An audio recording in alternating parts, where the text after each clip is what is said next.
guys, Dave Bolduc with the Bella Group. Welcome to my weekly real estate market update. Today is July 1st.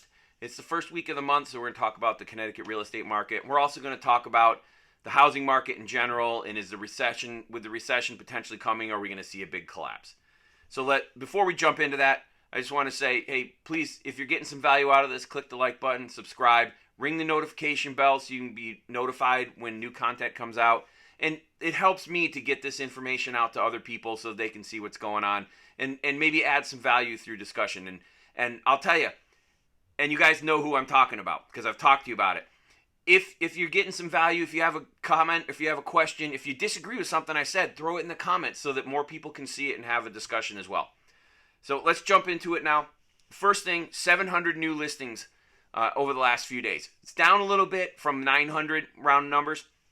I think that's because of the holiday weekend. That's normal. You see that on holiday weekends. 6,200 active houses. So that's good. We're up from the 5,000s that we were before. So we are seeing it continue to creep up the supply. Almost 700 new construction. That's good as well because we haven't built as many houses as we needed to over the last 15 years. So building houses is a good thing for us. And remember, about a third of those houses that are on the market, they've been on the market for greater than 50 days. So there's probably something going on there, some renovation that needs to be done, something like that. If you're open to it, we can get you set up with a renovation loan, a contractor. I've done a bunch of these, and they worked out really well. And you could create your own HGTV experience, have that newly renovated house ready for you to move into. So it's something to think about. Give me a call if you're curious about it. The last thing I want to touch base on is the number of houses sold. So we're halfway through the year, right? And in the first half of 2022, we sold 20,000 houses. In the first half of 2021, we sold 24,000. And for all of 2021, we sold 54,000, almost 54,000. It's 53.8. So we're not on pace to sell as many as we did last year. Why is that? Well, first off, there's no inventory. Right, so if you look back to January of 2021, we had 4 or 5 months of inventory on the shelf, and it came down rapidly over the course of the year. By January of 2022, we had a month and a half, maybe 2 months at most, inventory on the shelf. And right now we're working in like the month and a half range. So maybe 2 months range, but still, we're still much lower. And with lower inventory, you just can't sell as much. That makes sense. The other thing is the Fed has been trying to drive demand down and have done a really good job recently. So as interest rates have continued to go up, that impacts a buyer's purchasing power, so people are stepping out of the market. And also as prices continue to go up, that's driving purchasing down. And as I've said before, as prices go up and interest rates go up, it doesn't cause a market crash. What it causes is fewer sales, and that's what we're seeing. Historically, what's happening right now is in line. So just keep that in mind when you're looking at the market and what's happening out there. So now I want to jump into this discussion of housing correction versus a recession. So one important point, Q1 we know was contractionary. The GDP was negative, growth was negative. The Atlanta Fed has a measure that is calling for the Q2 GDP to be contractionary as well, be negative 1% growth. If that is the case, then we were officially in a recession. The definition of a recession is 2 quarters in a row of GDP contraction. So this chart shows, not including right now, but the last 42 years, the different recessions that we've had. There have been 6 of them. The bars are the housing price change. So green is up, red is down. You can see 4 out of the 6, they're up. You can see the other 2 are down. One was 1991, it was 2%. It is down, I'll give you that, but it's not a big change. 2008 was big, almost 20%, right? And this is what everybody remembers is, well, big housing crash and a recession in 2008, so if we have another recession, we're going to have another big housing crash.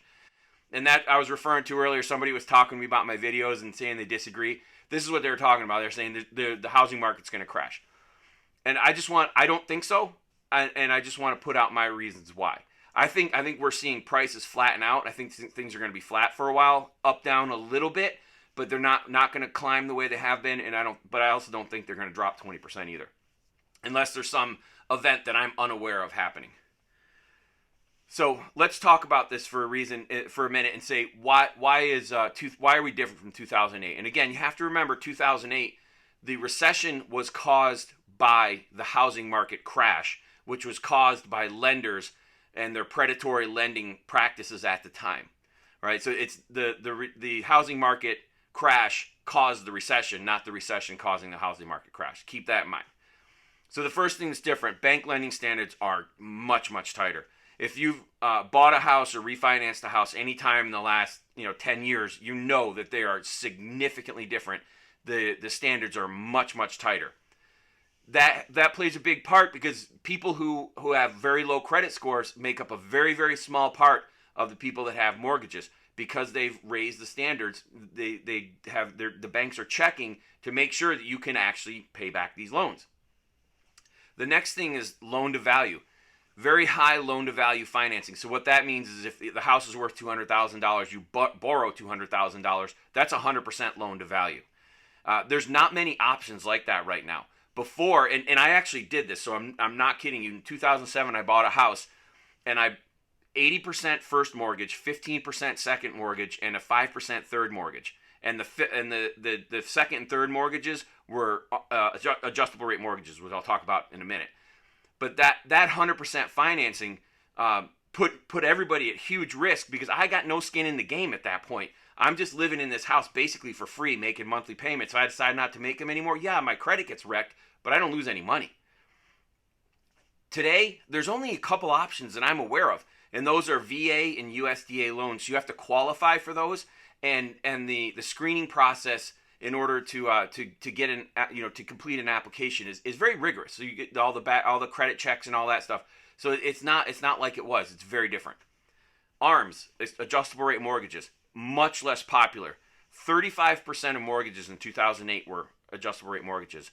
Now they're 4%. So in adjustable rate mortgages, what that means is usually there's a lower, they call it a teaser rate, a lower rate for the first certain number of years. So a 5-1 ARM would be 5 years at the lower rate, and then every year after that, the bank can adjust the mortgage if they want to by a certain amount. It's all detailed out in the loan docs.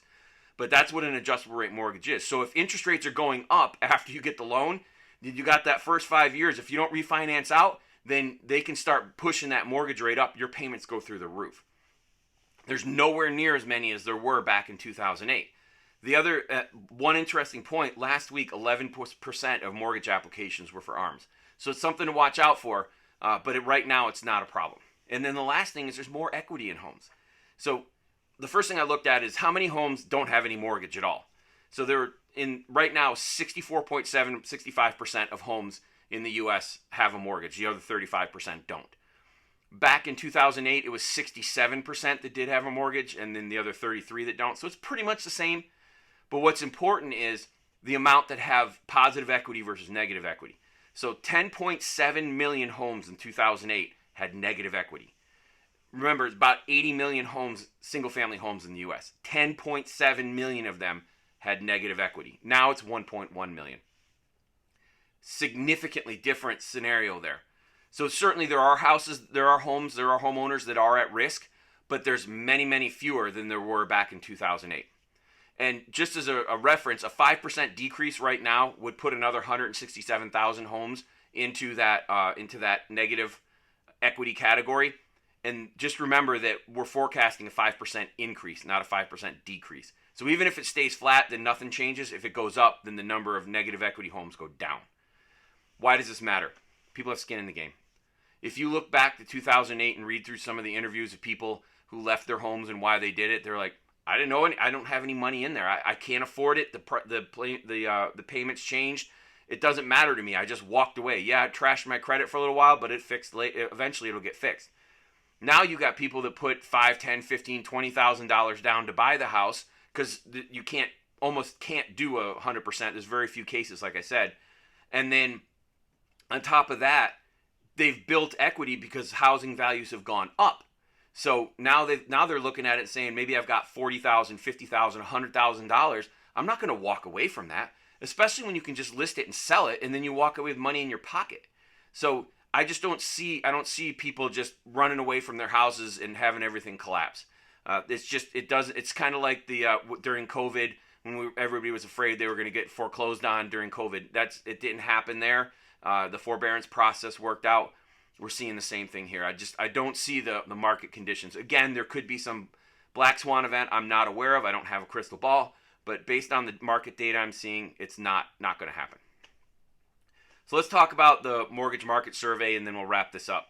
First thing is we went from 5.8 last week to 5.7, so we're down a little bit. The Fed hiked the Fed funds rate a couple weeks ago to points up 0.75 of a point. And we expect to see something similar in July. As long as the Fed does what's expected, we should see the mortgage rates be pretty stable. If they do something unexpected, that's where things get a little crazy because the market hasn't priced it in. The personal consumption expenditures index came out for May. That's always a month behind. And it was flat from April at 6.3%. So that's potentially a good thing. Maybe inflation's starting to stabilize a little bit. We'll see as time goes on. And it is down from the peak at 6.6 in March. So is that a good thing? Hopefully it is. We'll see as that continues. And the last thing I want to do is I do want to show this chart. I show it every week. We're at 5.7% interest. We're still below the 2010s, the 2000s, the 1990s, 1980s. So it's definitely a good thing. Excuse me, I said 2010s were below. We're not. 2000s, 1990, 1980, 1970. It's still a favorable time to buy a house if that's in your cards for you, if that's the right thing for you. If you want to have a discussion, does it make sense for you to buy right now? The answer I always have is it depends. Let's talk about it, and I'll bring you through and I'll give you an honest answer. And it may be that it's not right for you, and if it's not, that's okay. So anyway, I just wanted to close out with this chart again. I hope you guys all have a great weekend and a happy 4th of July, and I'll be back talking to you again soon. Have a great day.